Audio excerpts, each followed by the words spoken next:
got to get into what's on the screen, Fuzzy, and that is South of Midnight. Now, South of Midnight is a game by Compulsion Games. As I've told the story before, I got a chance to get about 2.5 hours worth of play, and that's because I really took my time.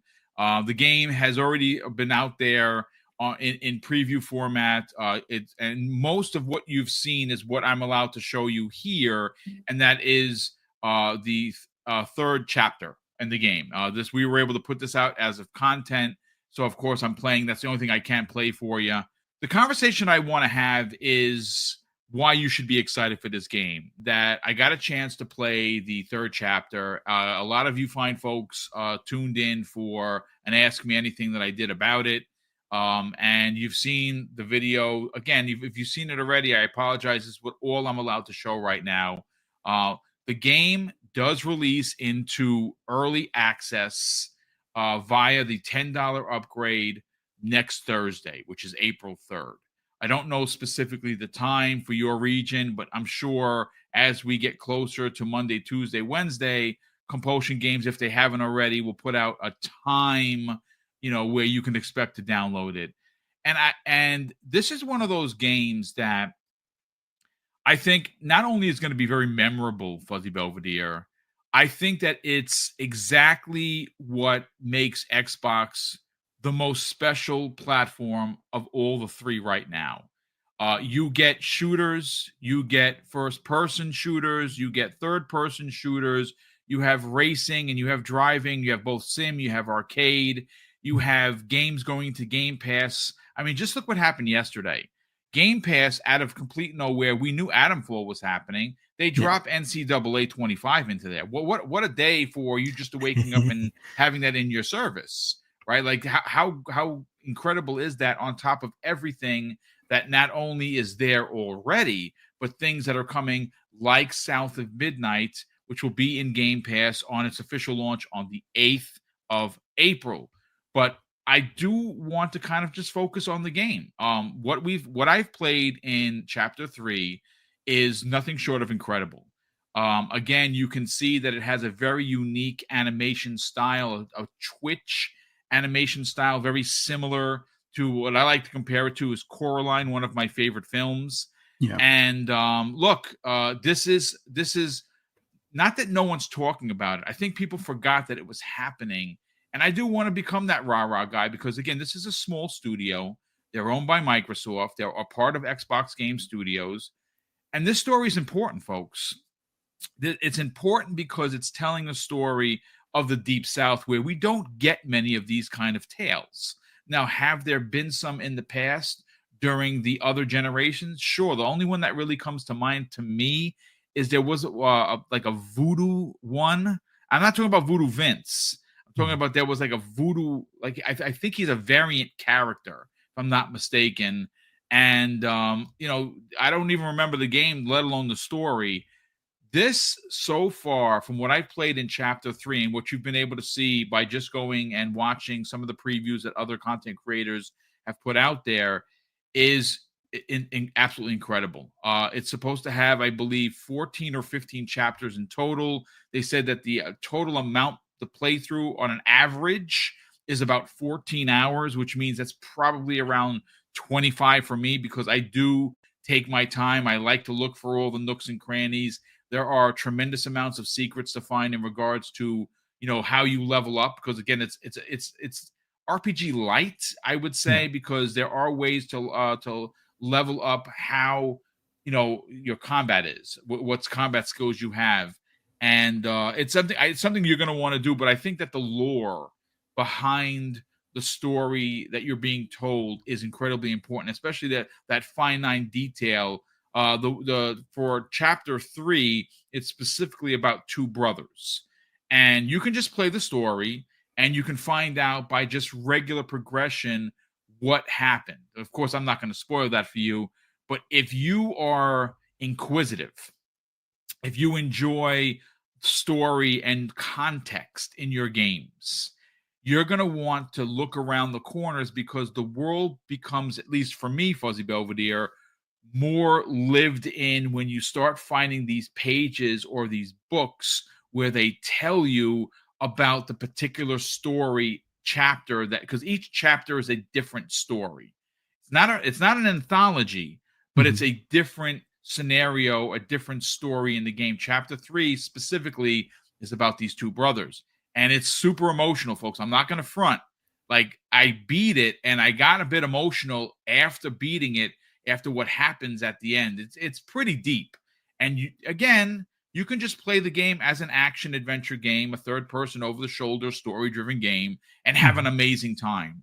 But if you care, if you want to know more about the lore, you start looking and you start finding your way into different homes that are abandoned because of the flood. And obviously, the more that you spend learning about the lore, the more that the story you're being told becomes more personal for you, more something you want to do something about. Again, maybe it's just me, but Fuzzy, again, this is coming out next week. Early access. The early access, if you want to buy it, it's $10. I think the game is $30 or $30 or $40. It's worth every penny of it since of what I played. But let's get your thoughts and your expectations for South of Midnight. Ooh, where do I begin? Because there's so many things that I'm getting a vibe of from this game. Like, one of the key things that, because of its location and because of a storm that pretty much happens in this area, the first thing that comes to mind is like the aftermath of Katrina kind of thing. And I know it to my understanding, it's not related in any way, but I kind of get that vibe where the chaos and tragedy that happened during that event, kind of mirrors some of the stuff that we might see in this story. So I'm interested in how this story goes, because I know it winds up being something where it starts off where you're looking for your mom, that you get separated during the storm, and it's like you come across all these others that you're helping along the way as well. And another aspect of it that I'm looking into or looking forward to is, like, I believe they're referred to as cryptids. I know last time I may mention it's like, almost like those legends that you hear, like even here in like the, Northeast where, the Jersey Devil exists. I believe cryptids is like the equivalent, like different creatures or lore stories that you hear about in that area. And I'm curious to see how that intertwines within the story itself. And the haints, which I guess are their like apparitions or like the trapped souls and things that you're going to be fighting against or facing off against and stuff. And just everything from that, like the backstory to the combat, which looks interesting. It doesn't look like it's just a matter of hack and slash. You are going to have to dodge, and maybe it's not like a Souls like kind of dodging that you'll have to do, but it does seem like if you wind up getting whacked, you're going to be losing a lot of health, and taking those souls out or cleansing them is how you kind of rebuild your health type of deal, or at least it seems so from like the gameplay. But like the traversal, the exploration, like you said. And there's a couple other things I've heard as far as that exploration, like in like each chapter, I guess there's a song that tells you the story or sings you the story. But in finding those different things, like where you're saying, like you're exploring, that gives you a piece of that song or a piece of that story.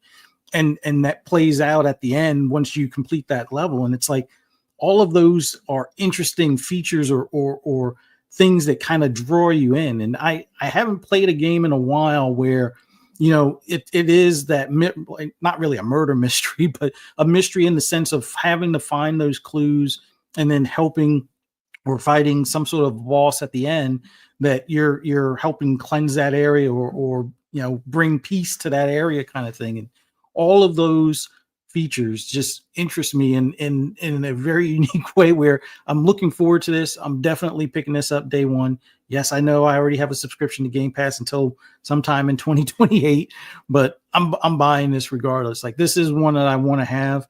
And yes, I do have record players, and I haven't seriously looked as far as the collector's edition, but I probably will eventually wind up picking that up, especially if it winds up being separate from like a digital copy or something like that of the game, where I can just have that soundtrack and stuff as an additional thing. But the music, the environment, the lore, all of those are appealing to me as far as that particular region and just some of the stories behind those events and things.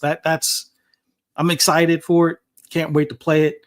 Yes, I'm knee deep. We're actually probably waist deep now into Assassin's Creed Shadows. I'm probably about 30 plus hours in there as well, maybe a little bit more, give or take. I do have access to Yasuke already, but I was pushing through to get to that and leveling up Naoi as much as I could in the interim. But yeah, this is going to be probably the next game I get into, either putting Assassin's Creed on pause or, hopefully wrapping up enough of Assassin's Creed that I'm satisfied with the main story that I can move on to this. But yeah, this is definitely going to be top priority here come next week. So can't wait to play it. But it's just been one of those interesting looking titles ever since they first unveiled it, where you saw the guy from the Crossroads, something Bones. I can't remember what his name is, but I want to play this because of just all of the hints or call outs that they've had to parts of the South and parts of the history of that region, mixed into this game. I can't wait to play it. Yeah, I mean, it's I'm going to say this. So I've seen a lot of people on social, and again, we don't do the names thing here. If people are uninterested in this game, I'm not going to fight with you folks. Either you play it and like it or you don't. I mean, listen, that's such is life, right? But what I'm seeing here, and folks, I want you to walk with me on this, because why this game is important and why it should matter and why it should matter to you is you're starting to see Xbox do something that Sony did to great success during their PlayStation 4 run. And I'm talking about when you go back to 2018, 2019, and 2020. Now, that particular block of first-party releases for Sony specifically was, that's where the whole banger thing came from. And they released quite a few games in that block that were considered, that I absolutely adore, that are considered to me to be bangers. But what's interesting is not only did they have quote unquote bangers, they had smaller games. And the smaller games were lifted to a height because they were surrounded by these big games. And you're starting to see that now with Xbox, right? Now, whether it be third party or second party deals, like for instance, Ninja Gaiden. Ninja Gaiden, Ninja Gaiden 2 Black came out, right? Yes, that's available everywhere in Game Pass, and it would not have existed without Phil Spencer and Xbox. Ninja Gaiden 4 coming out later this year is another part of that story. And again, I know for old guys like us, Ninja Gaiden isn't small, but for younger gamers who don't have a real association with that character, it may not matter. A game like South of Midnight, a smaller experience at 14 hours as what's being considered the average playthrough. And again, people like me, people like Infinite Umbra will spend 25, 30 hours, because not only do we want to get all the achievements because we're achievement whores, and that's fine, but we also like completing everything and seeing everything in a game that I believe to be incredibly important. And that's just me saying that. If you don't believe that, I'm not going to fight with you, but I believe this game to be super important for the world that we're currently in. And I love the fact that we're getting a story about the Deep South that you don't get many stories like this. And the authenticity that comes with this, just based on the third chapter, is absolutely astounding. And I think that what I'm referring to basically is you're going to see Xbox, no matter what they release, it's going to be important, because not only do they have the big games, like I don't know how many people think Avowed is a big AAA game. I do. Avowed is right now my reigning game of the year. I have a ridiculous amount of time into it, and honestly, I cannot wait for the update for a new game plus so I could run through it again. That is how much fun I had that game, and I'm going to play it in a totally different way. I'm probably going to play in third person, and I'm going to do a fighter build, which I didn't do in my first run. It was first person magic, and that's going to be like a new game, which is why I think it's a big AAA monster. Some people don't. But even if you only consider it to be AA, if you start putting these so-called AA games like South of Midnight, like Avowed, around the big releases like Doom, the Dark Ages, and potentially Gears, the Marcus Phoenix trilogy, or Call of Duty, or whatever you consider to be AAA, it's going to lift up these games and make them get noticed. And that you saw happen very prominently during that block of 2018, 2019, and 2020 for PlayStation, which again, they find themselves in a very un-Sony-like position where they don't have any of their own first-party games. That's the fact. But that's all I have for this particular topic. It is coming out next week. April 3rd is early access. If you want to upgrade, you can right now. It is $10. I think it's worth it.